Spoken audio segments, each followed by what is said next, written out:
we're going to start just a little bit early because we're going to take advantage of this opportunity because it's actually working. Hey, Daphne. So who I have with me tonight is an extraordinary woman. Renata was part of the juvenile justice system with Seminole County Sheriffs. And so she's got firsthand knowledge of human trafficking, the effects and impacts it has with our youth.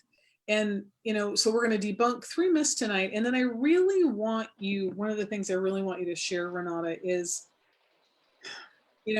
having this conversation with our kids is challenging. It's unique and it's unusual. And with everything going on, we don't want to add something else that's going to have them be afraid. And at the same time, we want them educated, right? So there's that balance. Now, because you worked with a lot of parents and a lot of kids with their, and their parents together. So I really want to tap into that knowledge at the end of the call. Okay. Okay. Okay, good. I'll do my best. Yay, you'll be awesome. I know you'll be awesome because you are awesome. All right. So we're debunking 3 myths tonight. The first myth we're going to debunk is only youths, young people who have trouble at home are at the most risk. So that's a very interesting and a very important question because many people feel and think that because it's a trouble youth, that of course they're going to get involved in things that they shouldn't be. But that's definitely not true. In my experience, working at the sheriff's office, we came across a lot of different youth from different categories as far as probation or just community outreach. And a lot of our families were your typical family with the mother or the father. There were some single family households, which is the new norm, but with love. And all these families came with love and protection for their children. And yet there was that opportunity for them to kind of view what's on the other side, which is really scary. Yeah, it is. So, there's a couple people I want to acknowledge. Kathy and Morgan and Sunny, thank you for joining us. One of the things, because trouble can be an interesting perception, right? Correct. And, Mo shared a story with us last week, and I, reiterated the family in Lake Mary, the little girl that was trafficked back in 2016. Then she recruited her sister ended up being recruited in. And sadly, the one of the girls lost their lives, Yes. And these were girls that came from great homes. They were. And that was such a touching story in a way because it happened in our own backyard. Yeah. And that's the thing. It's not, and I think she got in trouble for getting caught getting high. I mean, it wasn't like she was, it wasn't like it was grand theft auto or something, right? That you would think, oh, surely she needs to be punished for. It's like, it was something very minor, if I recall. Yeah, and I think that's the problem too. So, kids do get in trouble. They may get a bad grade in school. They may get a referral. And I think the parent doesn't know how to speak about the problem. So they overreact. And that pushes the child away from their parent as far as, hey, I can actually talk to my parents and open up to them about what I'm going through. So that's the opportunity right there. It opens it up to say, I can't speak with my parent because they're going to yell at me. They're going to think it's my fault. And so let me just try to figure it out on my own. Right. And so, if in that situation, kind of part of what we talk about when we talk with our youth is, look, if you're doing something that you shouldn't be doing, and that's what teenagers do. We had Jordan Rodriguez on last week, and he was like, look, I've got, like a straight A student has never done anything wrong, and said, yep, he actually lied. Yeah. This was a kid that the parent was like, nope, not my kid. Nope, not my kid. So how would you coach a parent, knowing, because look, all of our kids are online right now. They're not always going to be doing their homework. They're just not. And that's the reality. Sometimes we just have to be in the reality of it. So what kind of coaching or what would you offer a parent to, if they catch their kid doing something online, or they catch their child doing something that, we all know is wrong. How would you coach the parent to say something to that child so you don't alienate them? Well, there's many ways we could help our parents understand their children better. With through the years, in my experience, I know a lot of parents don't know how to talk to their kids. They want to talk to them, but they can't, and vice versa with the child.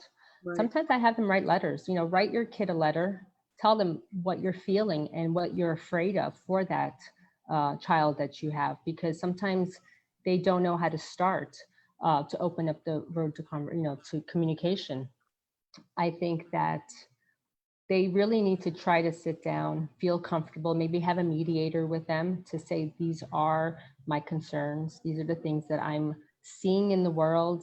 You may think it's, harmless, but it's not, because this is where the temptation can come in as well. Right. So, having that communication is so important. And I think that's where your program comes along. You're educating the parents, you're educating the children how to communicate better, what to look out for. Yeah, well, and the one of the things we do share with the kids is like, look, if you're doing stuff online, right, and you shouldn't be, Mm-hmm. um, and you decide to share with your parents because of what you've learned, taking an inappropriate picture is the creation of child pornography. Sending it to someone is distribution of child pornography, and having it end up on your phone is possession of child pornography, Correct. all of which is illegal. Yes. So if you're doing that, stop that. And have that conversation with your parent. I said, no, you got to give them a minute. They're human, and there's going to be a reaction. And also, it's the change in time with the internet and all Yes. the technology and the networking ability. We didn't have that growing up. No, we didn't. So it was a lot different. And with our parents, they were very stoic and did not communicate with us. We Yeah. have more opportunity to communicate, And and the doors are open. our kids really want that. They You do. I think, and I'd love to hear from the parents that are on the thread that I'm seeing.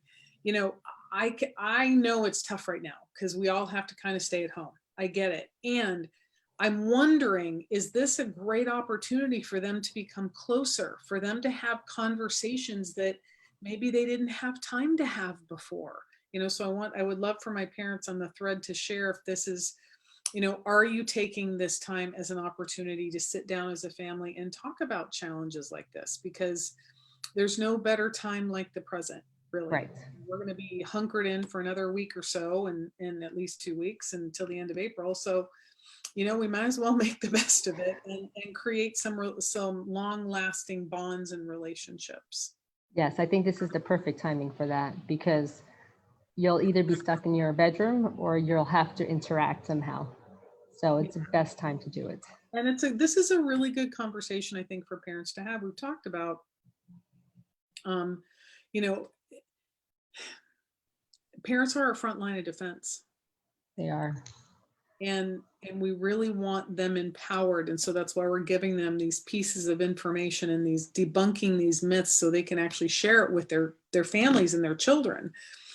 So this is one of those things they can go, hey, I watched this live feed the other night, and I learned this. What do you know about that? Right. And it opens up the dialogue. Yeah, and making their child feel like they do know something, making them feel important in the process. Yes. Yeah. Because Kids. sometimes we tell them what to do, but we don't ask them. Yeah. And that really sets a different precedent. Kids love to tell their parents, like educate them, like, I know something that you don't, because there's always that position of power, right? Right. And for a parent to humble themselves and go back and go, hey, you know what? Will you show me how to use this app? It like has them feel good about themselves. Right. That they got Correct. to contribute to their parent. So I think that's really, really important. Okay, good. So that's the first myth debunked. It's not just troubled kids at home. There are lots of children that end up being trafficked that come from really, really great families. It knows no socioeconomic boundary. It knows no demographic boundary. It knows no geographic boundary. Human trafficking affects all of us. It does. So there's a bunch of more people that joined: Becky and Jolene and Laura and Carolyn and Michelle. Thank you all so much for joining in tonight. It really makes a difference when we have other people to talk to. It's good that we get to talk to each other, and it's really great to know that other people are on and listening, and we get to make the difference, because that's why we're doing this, right? I agree. Okay, so the second myth is The second myth. Yeah, are runaways are the most risk. Like, they're the only ones that get, trafficked, and the whole runaway thing. So No, definitely not. Definitely not. yeah, so say more about that. So, people get trafficked right out of their bedrooms. I've had a girl that I worked with in the past. Her parents, both hardworking parents, and she got kind of in one of the chat rooms, and I'm not remembering which chat room, but through a chat room, she met somebody who started feeding her all this information against her parents. Now, her being home alone and not, interacting with her parents as much because, they're the adults, she started believing all these lies that this guy was saying. Her story could have been bad. She actually met up with this person. He forced her to have sex. She came back home. Now, if it wasn't for her mother understanding her daughter a little more, she was able to know something was wrong. And she started going through the computer, through the phone, and finding all this information. And that's how she became involved with us. And luckily, it stopped there. It stopped. And she wasn't a runaway. She was in front of her computer.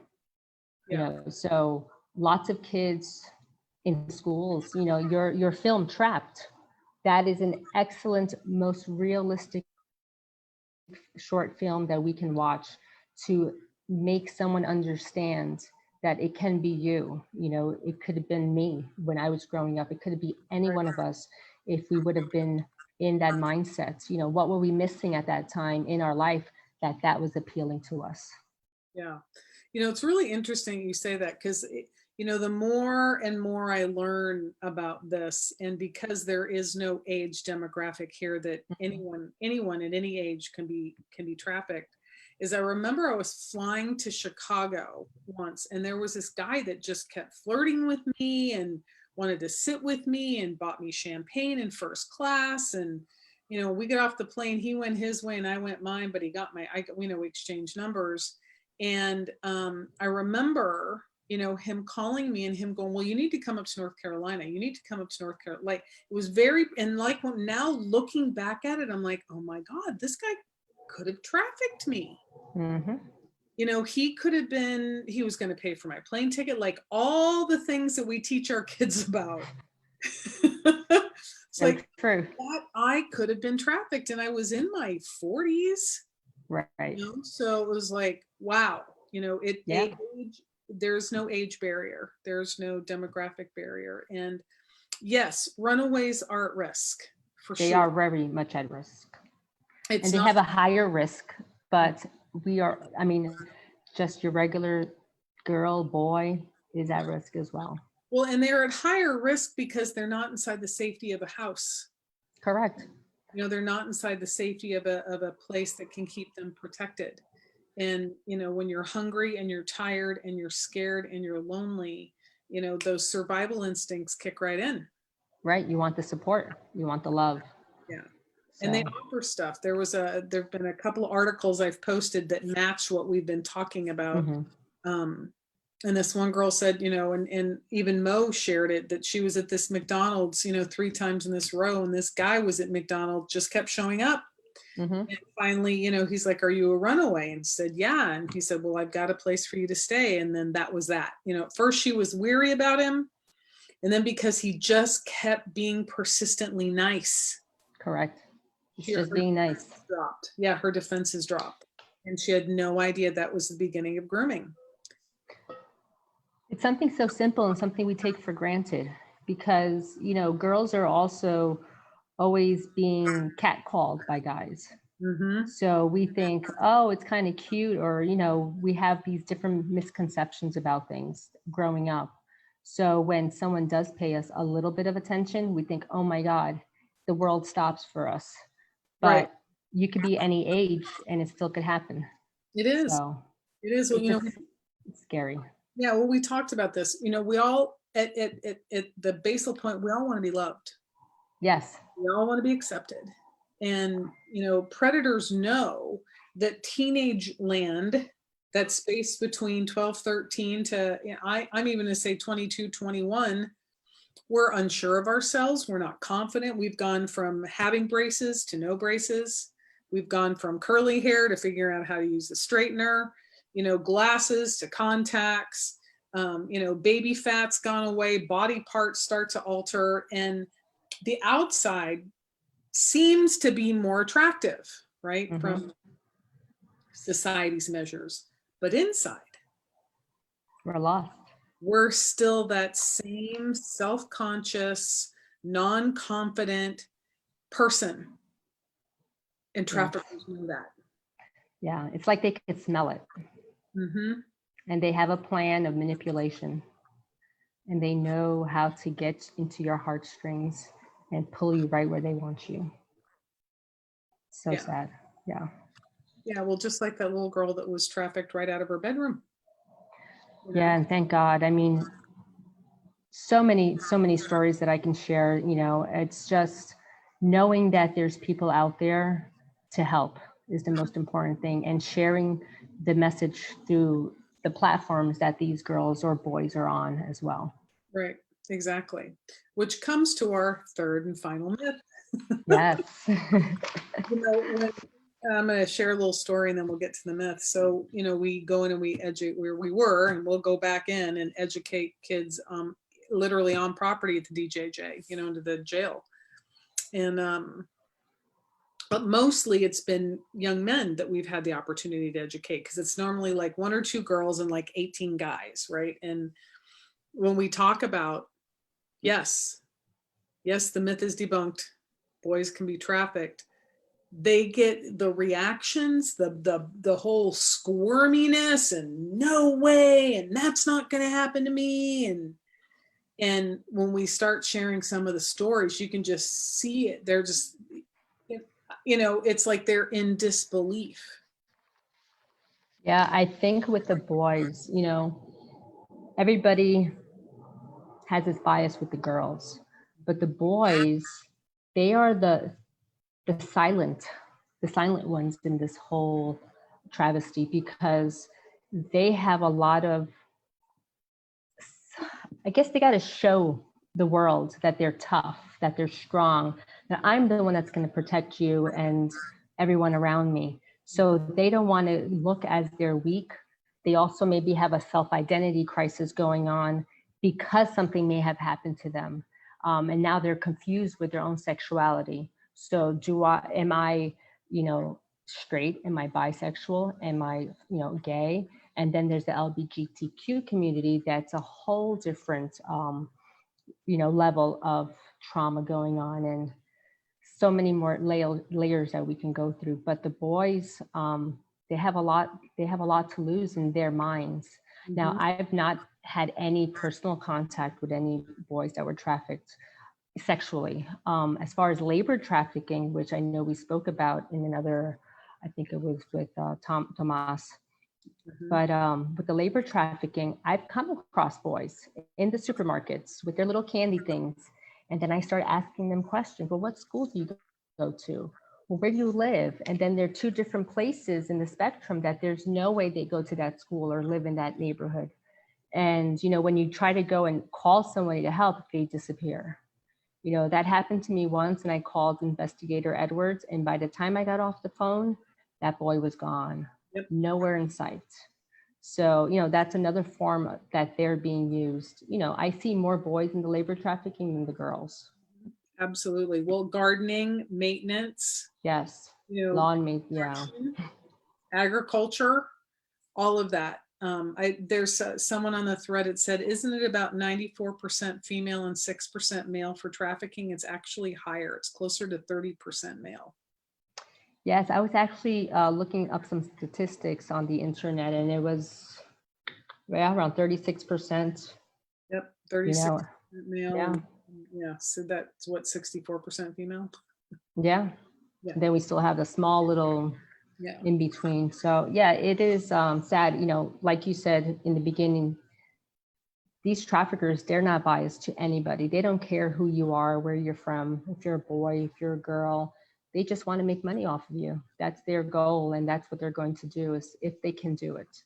yeah. And we're here as the ambassadors to help, Mhm. to educate as many people as we can and ask questions. If we're not sure what's going on with somebody, ask them, how are you doing? Can I help you?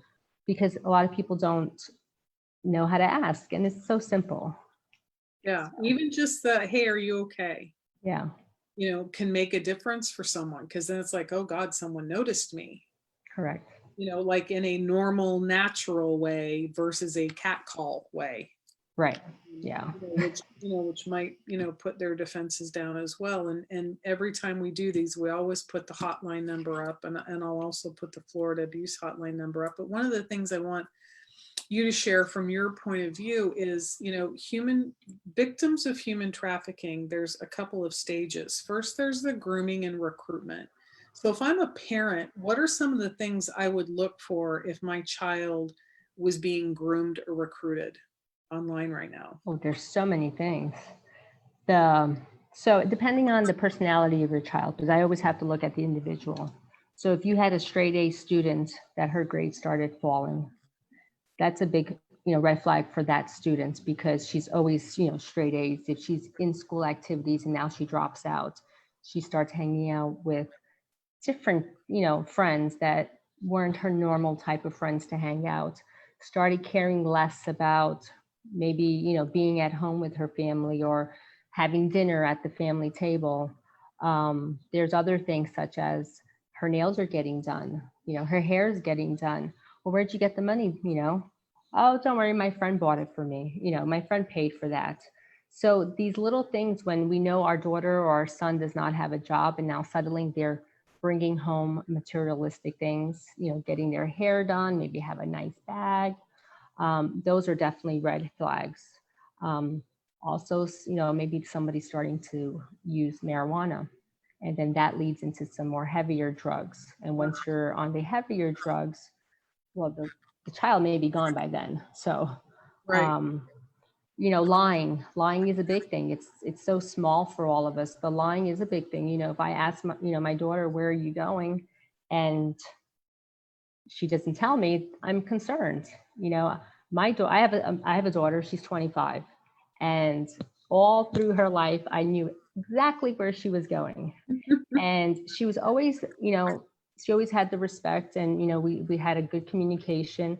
But one weekend in her senior year, she tells me, I'm going to the beach with my friends. And I said, okay, that's cool. Just let me know where you are. Give me the address, phone numbers. But she leaves that weekend and doesn't tell me where she is, even though I knew she was at the beach. Oh boy, that was the last time she did that because I called all her friends and I said, I'm going to call all your parents. And she learned that I really care. Yeah, yeah, and that's you just said something really powerful. Is they see it as over parenting because that's how people have positioned it. Oh, don't your parents let you blah blah blah? My parents do. And I would say, look, if I was their parents, they wouldn't be allowed to do it either. So we're clear. And she Right. used to laugh in high school. She's like, Mom, so and so needs to come to Camp Jan, because she was very clear where the boundaries were. And the thing I want to make sure parents really understand is our kids need boundaries, They do. They like them. especially with us, because they can push against the boundaries at home. And so when they go out into the world, they know that's a boundary. It's like, ooh, hang on, I got in trouble for doing that. I'm gonna, let me back up a second. My mom's used to have a philosophy of, you have this parameters that you raise your children in, and you keep them in this safe space, and then you expand the parameters a little bit as they get older and they get more mature and take on more responsibility, because you can always rein them back in. If you do it a little at a time, you can always rein them back in until they gain the skill or the knowledge to have that extra responsibility, like having a pet or driving a car or going over to, a friend's house or walking home from school by themselves versus, you coming to get them. There's all these little things that teach them that we're responsible for. And one of the things, I talk to parents about is we're not here to be our kids' friends. That can come later. That's right. And that's where a lot of people go wrong. They want to be friends. They want to let them do whatever they want to do. Some parents even get high with their kids, I mean, they're not examples. And our children, I mean, they're so important to us. Yeah. So they really are. Yeah. No, I think our parents should take responsibility for their children, and they don't know the seriousness of parenthood. Yeah, it really is. There's a line from a movie called Parenthood, and it was Keanu Reeves had said, you have to have a fishing license, you have to have a, driver's license, and anyone can become a parent. Well, and your driver's license, we never have to take another test. Right. Until you change your glasses or something. But yeah, that you've got a human being's life in your hand and you're responsible for that. And there's a really great, I was looking, because I get, feeds every day about articles about human trafficking. And there's an article about some of the stuff they're doing in Texas, because having our children stay at home puts them high risk of being lured and groomed online. Okay, that's one piece of this. Yes. The second piece of this is you've got families that are spending an exorbitant amount of time together that haven't been. Yeah. So there's going to be some nerves. There's possibly some abuse. If there's already abuse in the household, that's going to, increase. If there's drug use in the house, that could possibly increase. So what are some things? Do you know what some resources are for parents right now? If they're dealing with that, they can reach out and use. The article that I read that was happening in Texas, I'm actually going to send it to our friend Sue and Veranda and go, hey, what are, do we have anything like this that I can post, on my Facebook feed so parents have access to stuff? Because I think that's really important. Yes. Well, Seminole County Sheriff's Office, they have a lot of resources, and I've always admired their resources. The Juvenile Intervention Services, they can be contacted. I could give you the number here, or you can post it later on. Here, hang on. I'm gonna have you do it here, and then I'm gonna type it in, because see, I can type and talk while you're talking. I type. So, Seminole County Sheriff's Office Youth Intervention Services. Okay, hang on. Number is 407. I gotta type intervention. Okay.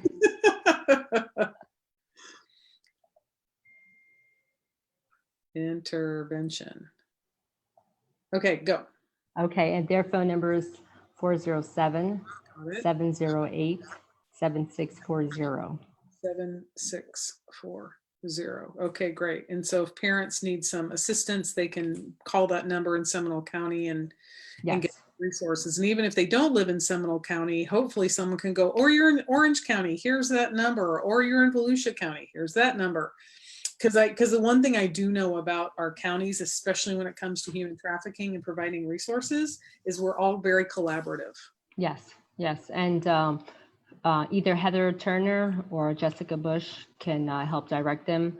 They'll probably speak to Investigator Edwards as well, and they'll direct them to the right place. Yeah, absolutely. Well, great. Yeah, really great. Well, so I'm going to leave a couple minutes if anybody has any other questions. There have been some really great comments on here. Got a question for Renata, and I just want to leave people with, we've got a couple more weeks of this, and it's really easy to have emotions run high and to drop the compassion, not only for others, but for ourselves. And parents, I just want to let you know, it's okay right now to look at your kids and go, I love you. Mommy needs to go sit in the bedroom for 5 minutes by herself. You can knock on the door. I'm not going to open it. My request is you just sit and I'll be right out, that you actually speak what you need. And same thing with kids. If the kids are getting a little unruly, just look at them and go, hey, sweetheart, do you need 5 minutes just to go be peaceful and just, be by yourself for a couple of minutes? Do you don't want to sit in the front yard? I'll be, underneath right by the door, and you can just go sit in the front yard and get some sun. I'll be Right. right here. Just to give people some space and some grace for what we're dealing with right now. I think we'll actually drop the level of abuse and worry and concern if we just space and grace. Anything you have to add inside that realm? Well, I think you're definitely right. I think each parent and each child needs to learn how to speak what they feel and not be afraid. Once they can do that, then the communication will definitely open up. Yeah. And I think during this time that we are, either in small confined spaces because of the pandemic, we still could, we can make up games. Like I love to always tell people to write a letter to the person that they can't talk to, because that letter will help them express themselves. And even if they don't give the letter to the person, which I do wish they would, then they could take it out of themselves and they could learn to be more confident and understand that they do have a voice. It's really great. I think it's really important because there's some work I do and they have you write letters, and sometimes even just reading the letter to that person. So, you don't have to look at them. You just got to read, to be able to communicate what there is for you to communicate. Because as we both know, suppressed emotions cause all kind of things, not only internally in our bodies, but out in the world, Yes. So, it's really like, I love writing a letter. And the other thing too, that my daughter and I used to do is we used to put things we wanted to do together that had nothing to do with electronics. Play Frisbee, go for a walk, throw the football, go swimming, do cannonballs in the pool, whatever. And we'd write them on little pieces of paper and we'd put them in half. We'd put them in a jar. And then every Saturday morning we'd pull one out and go, okay, we're going to do this weekend, Nice. And so everybody got to be creative. It was just her and I, but she and I, we both took turns on being creative. And I think that's something that families can do now, is you could actually do a thing about your sister, or what's your favorite thing about, school time, or who's your favorite teacher, just whatever, just in What's your favorite color? Yeah. What's your favorite color and why? Who's your, Yeah. what's your favorite book or your favorite character? It's to get the conversation going around what is important to another. Right. It's just to get the conversation going, like that's what it's all about. Yeah, because it starts to create a safe space. So if our children are in trouble, they know they can go to their parents. Yes. And I think that's and if they can't go to their parents, because there are instances that they can't, that there are people out there that do care and will help. Absolutely. Absolutely. Well, it's 8:31. I like to keep things on time. So Renata, thank you so very much. I want to thank my Facebook family out there who was on for tonight. And Kevin, you are more than welcome. We've got 3 more nights. Yeah, 3 more nights. And then Saturday morning. So tomorrow night, I have one of my favorite human beings who's a survivor of human trafficking. Her name's Lindsay. She'll be on tomorrow night. We're debunking myths about victims, survivors of human trafficking. And then starting the week of the 13th, we're actually going to do this again, but in Spanish. Very nice. Well, Thank you so much. Absolutely. So y'all stay tuned, keep tuning in, share. We want as many people educated as we can. God bless you. Stay safe. We'll see you later. Thank you. Have a great night. Bye.